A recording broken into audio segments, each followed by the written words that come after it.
اس لحاظ سے پھر دیکھیں ہمارے تہوار،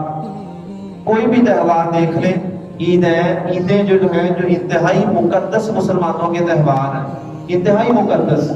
کہ جن کا تعلق ہے ہی روحانیت کے ساتھ، یعنی خوشی اپنی جگہ پر ہے لیکن خوشی کے ساتھ اس کا ایک روحانی تعلق ہے کہ رمضان جیسا بابرکت مہینہ جب ختم ہوتا ہے تو اس خوشی میں اللہ تعالیٰ نے ایک تہوار عید کا دیا کہ ایک آپ نے اللہ کے سامنے اپنی محنت، اپنی مشقت، اپنی قربانی سب کچھ پیش کیا تو اللہ نے خوشی کا دن دیا اس وجہ سے کہ اللہ اس کے بدلے میں تمہیں آج انعام عطا فرماتا ہے۔ لیکن ہم نے اس خیر کے 30 دنوں کی محنت، اس ساری محنت کو ایک دن میں بے حیائی کے ذریعے سب کچھ ضائع کر دیتے ہیں۔ ہم سمجھتے ہیں کہ یہ عید کا دن اس لیے ہے کہ یہاں پر ڈرامے، فلمیں، بے حیائی، ناچ گانا یہ ہو، یہ تو قطعاً اسلام کے تصور کے خلاف ہے۔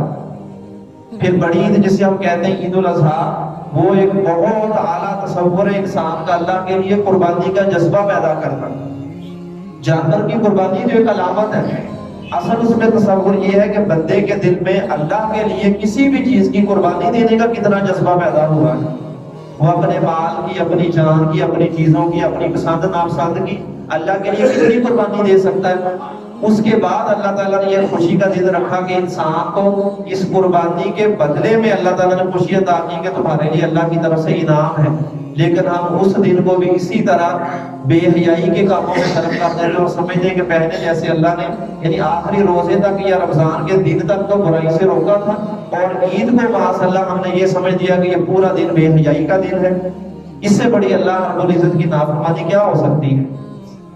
پھر یہ دو تہوار تو جو اللہ نے عطا فرمائے، اس کے علاوہ ہم نے کتنے ایسے تہوار ہیں جن کو ہم نے ایسے کاموں کا ذریعہ بنا لیا۔